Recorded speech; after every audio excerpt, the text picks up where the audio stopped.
کرتے سوچنا چاہیے. جبکہ اللہ کیا فرماتا ہے؟ تم میری طرف بالشت بھراؤ میں پورا ہاتھ تمہاری طرف آتا ہوں. اللہ تعالیٰ جسم سے پاک ہے، مگر اس نے ہمیں سمجھایا کہ تھوڑا سا بھی آؤ گے میری رحمت بہت زیادہ آئے گی. کر کے دیکھ لیں. لیکن ہم بھاگتے ہیں، ہم اس طرف نہیں آتے تو ہم اپنا نقصان کرتے ہیں. اور جس کو اللہ کا قرب چاہیے اس کے لیے آسان طریقہ بتایا گیا کہ وہ عاجزی کرے، بندگی کرے، نافرمانی سے بچنے کی کوشش کرے. ہماری کوشش ہوتی ہے لوگ ہمیں اچھا کہیں، لوگ ہمیں اونچی کہیے گا، سب لگے ہوئے جو بھی کوئی دیکھے میری تعریف کرے. کوئی چاہتا ہے میں نے اچھے کپڑے پہنے ہیں تو اچھے کپڑوں کی تعریف ہو، میں نے اپنے آپ کو ذرا سنوارا ہے تو میری. بندے کے پاس اپنا ہے کیا؟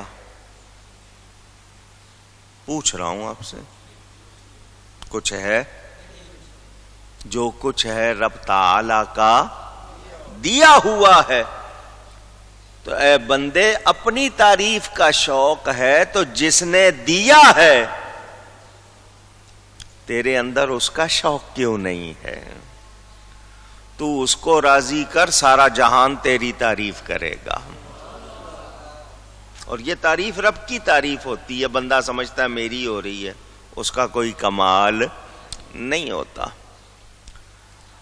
میرے دوستوں اور بزرگوں، سمجھدار وہی ہے جو رب تعالی کی نعمتوں پر شکر کرے اور جب کوئی نعمت ملے تو پھر رب کا ہو جائے، پھر اس سے منہ نہ پھیر. اللہ تعالیٰ ارشاد فرماتا ہے وَهُوَ الَّذِي أَنشَأَ لَكُمُ السَّمْعَ وَالْأَبْصَارَ وَالْأَفْئِدَةَ. اور وہی ہے وہ اللہ ہے جس نے بنائے تمہارے لیے کان اور آنکھیں اور دل. 3 چیزوں کا بیان ہوا، کانوں کا، آنکھوں کا اور دل کا. یہ جو قوت ہے کانوں میں سننے کی، یہ ڈاکٹروں نے رکھی ہے؟ آواز آئے نہیں. اچھی بری آواز کی پہچان آپ کرتے ہیں، یار اس کی آواز بہت اچھی ہے، بڑا سریلا ہے، اس کی آواز میں کشش ہے، لپک ہے، یہ اچھا ہے. کسی کا حسن جمال دیکھتے ہیں آنکھوں سے تو آنکھوں میں، کانوں میں یہ جو قوت ہے سننے کی، دیکھنے کی، یہ کس نے رکھی ہے؟ اب اس نعمت کو پہچانے کہ اگر یہ نہ ہو تو تھوڑی دیر کے لیے آنکھیں بند کریں اور سوچیں. کوئی ٹائم 5 منٹ نکالا کریں ایسے، میری آنکھیں نہ ہوتی تو میرا کیا حال ہوتا، میرے کان نہ ہوتے میرا کیا حال ہوتا. اور ان دونوں نعمتوں کے ساتھ ذکر ہے دل کا. آوازوں کو آپ کانوں سے، شکلوں کو، چیزوں کو آپ آنکھوں سے، ایک سے سنتے ہیں ایک سے دیکھتے ہیں. اور پھر دل جس کو کہتے ہیں قلب، فؤاد، یہ اللہ تعالی کی طرف سے وہ نعمت ہے کہ اس دل سے آپ اگر محروم ہو جائیں، اس کی خاصیت سے محروم ہو جائیں تو پھر آپ کی کوئی حیثیت بھلے کان ہو، آنکھ ہو، دل نہیں ہے۔ یہاں میں ایک بات اشارتاً کر رہا ہوں، حالانکہ یہ جگہ آئی تھی تصوف کا بیان کرنے، مگر سارے صوفی نہیں ہیں، اس لیے بہت سی باتیں نہیں سمجھیں گے، اس لیے صرف کچھ باتیں اشارے میں کروں گا۔ صوفیاء کے ہاں دل کی بڑی اہمیت ہے۔ سائنس کی ایک بات سن لیں، پھر میں اس پہ آتا ہوں۔ اب تک سائنس یہ کہتی رہی کہ دل ہے تو صحیح انسان کے جسم میں، مگر نہ وہ سوچتا ہے، نہ وہ سمجھتا ہے، وہ حاسہ سینس نہیں ہے۔ یہ سائنس اب تک کہتی رہی، مگر اب سائنس کو بھی سمجھ آنے لگی ہے، اب اس پر آ رہے ہیں۔ مگر قرآن نے بتا دیا یہ دل ہے، دل جو تمہارے جسم میں بادشاہ ہے۔ کیوں کہتے ہو؟ مثال کے طور پر کوئی چیز آ گئی سامنے، کہتے ہیں کھائیے، آپ کہہ دیتے ہیں میرا جی نہیں کرتا۔ کیوں کہتے ہو یہ؟ یار فلانی جگہ چلو، نہیں یار دل نہیں کر رہا، کہتے ہو یا نہیں؟ کیوں کہتے ہو؟ جب دل سمجھتا ہی نہیں ہے، دل محسوس ہی نہیں کرتا، دل میں سمجھنے، سوچنے، سمجھنے، محسوس کرنے کی صلاحیت نہیں، تو پھر کیوں کہتے ہو؟ کیا مطلب؟ دل نہ ہو تو دماغ کی بھی کوئی حیثیت نہیں رہے گی۔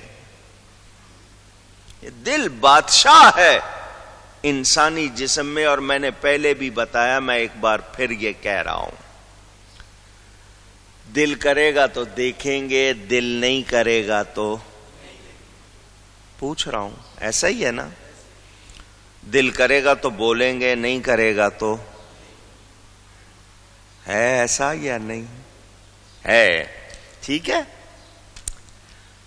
تو بتایا گیا صوفیاء نے کہ انسان کا پورا جسم ایک مملوکت ہے، اس طرح ہے جیسے ایک مملوکت، اور دل اس میں بادشاہ ہے، دل اس میں بادشاہ ہے۔ باقی پورا جسم دل کے تابع ہے، اس کی رعایا ہے، ہاتھ ہوں، پاؤں ہوں، سارے دل کے تابع ہے، باقی پورا جسم دل کی حیثیت بادشاہ کی، تو رعایا ہو گیا پورا جسم، دل ہو گیا بادشاہ، تو جسم پر حکومت کس کی ہوئی؟ اونچی کہیے، ایک بار پھر کہیے، یاد ہو جائے گا نا، کہلوا رہا ہوں، توجہ سب کی ہو گئی۔ مان لیا آپ نے کہ پورے جسم پر حکومت ہو گئی دل کی، اور جس کے دل پر نبی کی حکومت ہو جائے، اللہ،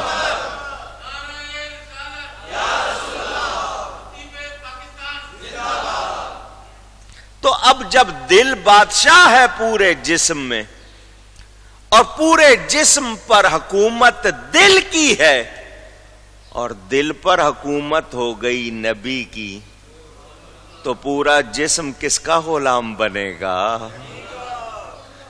پھر آنکھ وہی دیکھے گی جو نبی چاہیں گے، جو نبی کو پسند ہوگا، پھر کان وہی سنیں گے جس کو نبی فرمائیں گے، پھر بندہ نافرمانی کی طرف، یہ قابو کرنا ہی تو اصل میں مجاہدہ ہے۔ مجاہدہ کا مطلب کوشش، یہ جو کوشش ہوتی ہے نا، یہی ہوتی ہے انسان کی کہ میرا جسم، میرا نفس میرے قابو آ جائے۔ جب یہ قابو آ جاتا ہے تو پھر آپ اس کو جدھر چاہتے ہیں لگاتے ہیں۔ دھیان سے سننا میرے جملے، نفس پر قابو پانا اصل کمال ہے، نفس پر قابو پانا، وَنَفْسٍ وَمَا سَوَّاهَا، اللہ قسم اٹھا رہا ہے، اور نفس کی قسم، اور جس نے اسے سنوارا، تو نفس کو سنوارنے کے لیے ہم محنت کرتے ہیں. تو جب نفس سنور جائے تو کہتے ہیں کامیاب ہو گئے. نفس پر قابو پانا اصل کمال. اگر آپ نفس پر قابو نہیں پاتے، نفس آپ کو اپنے قابو میں کر لیتا ہے. یہ آپ طے شدہ بات سمجھیں، یہ وہ نہیں ہے کہ بدل جائے. اگر آپ نے اپنے نفس کو قابو نہیں کیا نا، تو یہ نفس آپ کو اپنے قابو میں کر لے گا، پھر یہ کروائے گا جو چاہے گا. اور جو اپنے دل کو مدینہ بنا لیتے ہیں، پھر ان کی سوچ، ان کے محسوسات، ان کی تمام جنبشیں پھر شریعت و سنت کی پابند ہو جاتی ہیں. یہ فرق ہو جاتا ہے. وہ بھی بندے ہوتے ہیں، مگر وہ دیکھیں گے وہی چیز جس کو اسلام پسند کرتا ہے، وہ سنیں گے وہی چیز جس کو اسلام پسند کرتا ہے، وہ کریں گے وہی چیز جس کو اسلام پسند کرتا ہے. فرق آ جاتا ہے. اچھا، آپ کہیں گے مولانا صاحب یہ بڑا مشکل کام ہے، حالانکہ آپ کرتے ہو. ڈاکٹر صاحب نے کہہ دیا بھئی آپ کو تکلیف ہو گئی ہے، میں دوا دے رہا ہوں، سنو میں یہ کچھ آپ کو پرہیز بتا رہا ہوں. پرہیز کا مطلب جن چیزوں سے آپ نے اپنے آپ کو روکنا ہے. یہ پرہیز بتا رہا ہوں، یہ نہیں کھانا، یہ نہیں کھانا، یہ نہیں کھانا، دیکھنا یہ نہیں پینا ہے، یہ نہیں کھانا ہے، ایسا نہیں کرنا ہے. کرتے ہیں آپ پرہیز یا نہیں؟ پوچھ رہا ہوں کیوں کرتے ہیں؟ میرا جسم کا نظام صحیح ہو جائے. کیونکہ اگر یہ صحیح نہیں رہا تو میرے لیے کوئی مزہ ہی نہیں رہے گا، پھر ہر چیز میرے لیے بیکار ہو جائے گی. میٹھے کا شوق ہے نہیں کھا سکوں گا، گھومنے کا شوق ہے نہیں گھوم سکوں گا، کمانے کا شوق ہے محنت نہیں کر سکوں گا، کماؤں گا کیسے؟ تو پرہیز میں کر لوں، 2-4 دن 10 دن رک جاؤں تو میرا نظام ٹھیک ہو جائے گا. اور 10 دن کے لیے جسم کا نظام صحیح رکھنے کے لیے ڈاکٹر کا کہنا مان لیتے ہو، اور 4 دن دنیا میں گزارنے ہیں. ایمان اور روح کا نظام ٹھیک رکھنے کے لیے رب کا کہنا کیوں نہیں مانتے؟ سمجھداری دکھاؤ نا. پرہیز ہو سکتا ہے ہم سے، کیونکہ اللہ نے وعدہ کیا، اعلان فرمایا تمہاری برداشت سے زیادہ تمہیں تکلیف نہیں دی جائے گی، مگر ہم نہیں کرتے. تو ہم خود غافل ہیں یا نہیں ہیں؟ اچھا، ہمیں کہا گیا کہ کان، آنکھیں اور دل رب نے دیا، ان کی حفاظت کرنی ہے. اب ایک جملہ پھر سن لیں. نعمتوں کا اصل شکر یہ ہے کہ ہم ان نعمتوں کا صحیح استعمال کریں. صحیح استعمال اصل شکر ہے. آنکھ ملی ہے جس کام کے لیے وہ کریں، کان جس کام کے لیے ملیں وہ کریں، دل جس کے لیے ملا وہ کریں. جب ایسا کریں گے تو معلوم ہوگا کہ ہم نے اس نعمت کی قدر کی ہے. نہیں کریں گے تو بتائیے اللہ کا کوئی نقصان، اسلام کا کوئی نقصان؟ کس کا نقصان ہے؟ ہمارا. یہ کان اچھی بری آواز کی تمیز کر لیتے ہیں، سن لیتے ہیں. یہ سننے کی قوت کتنی بڑی نعمت ہے.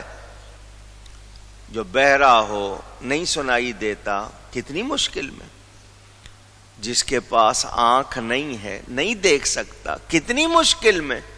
تو رب نے یہ نعمتیں دی ہیں تو ان کو پانے والا، ان کو حاصل کرنے والا جس کو ملی ہیں اس کو چاہیے کہ ان کی قدر کرے. کیا دیکھنا چاہیے؟ رب کے اس کائنات میں، رب کی اس کائنات میں اس کا جمال دیکھو، اس کا جلال دیکھو۔ کان ملے ہیں، رب کا کلام سنو، رب کی باتیں سنو۔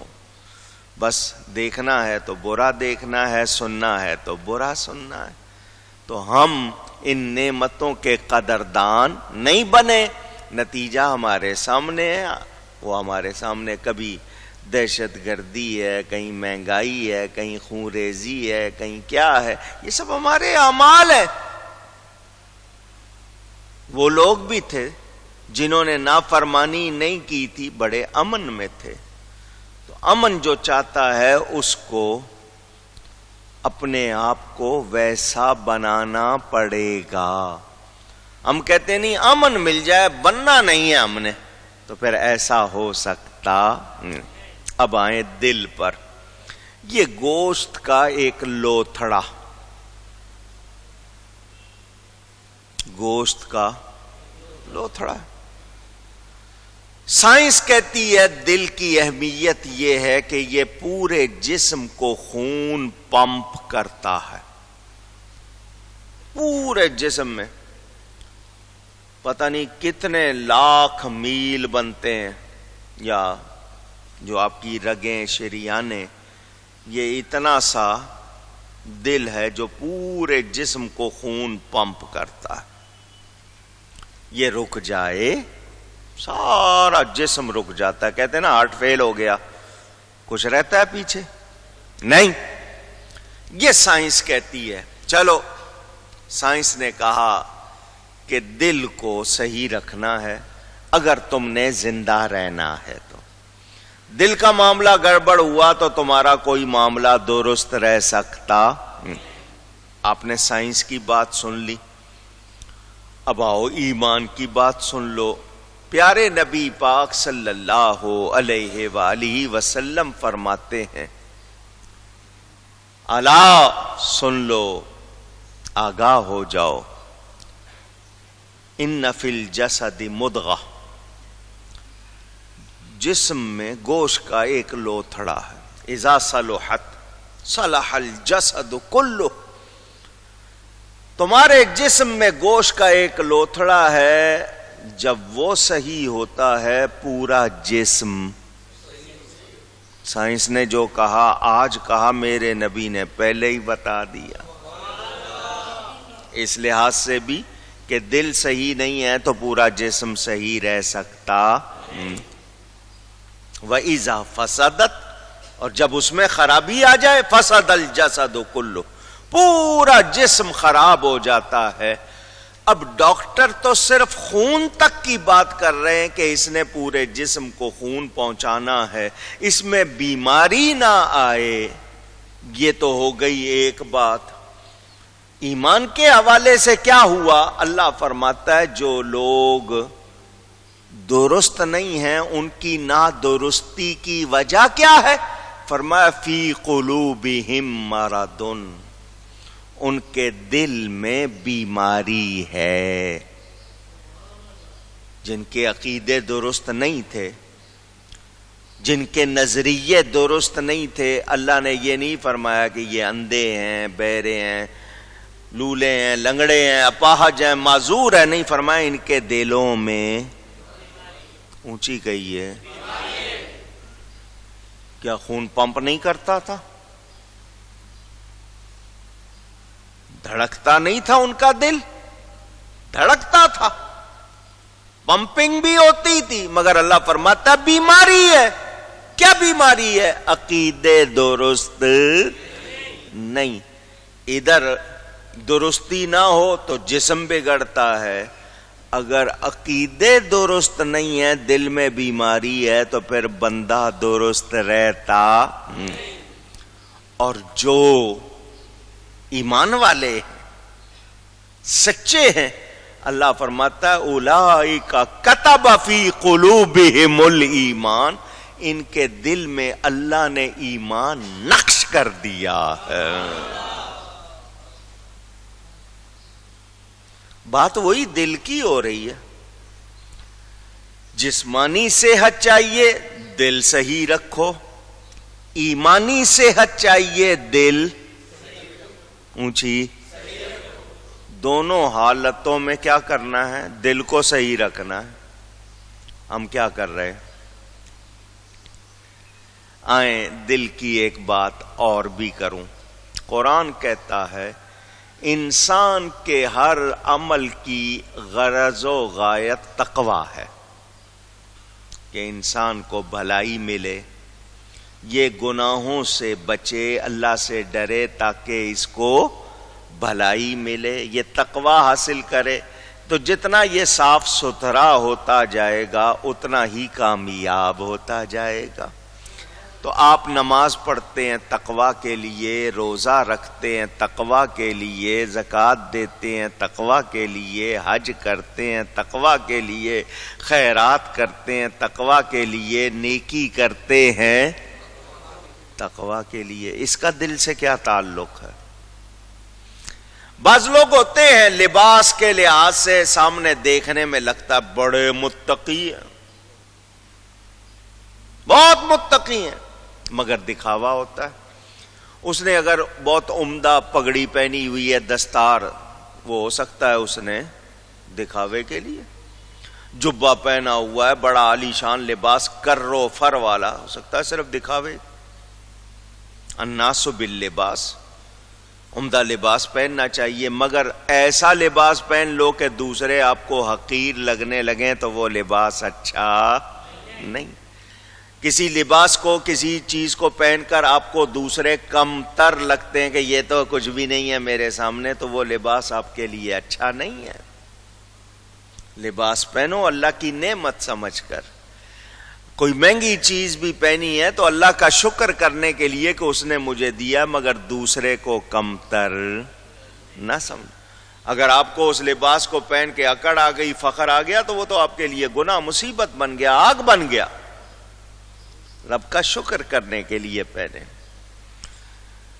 ہمارے ہاں یہ ہوتا ہے دوسرے کا، ارے دیکھو یار یہ میرے سے ملنے آ گیا، کپڑے تک تو ہے نہیں۔ ہم اگر اس طرح سوچیں گے تو پھر ہمارے لیے کوئی خیر نہیں۔ اور تو اگر لاکھ روپے میٹر کا لباس پہنے ہوئے کچھ اپنے آپ کو سمجھ رہا ہے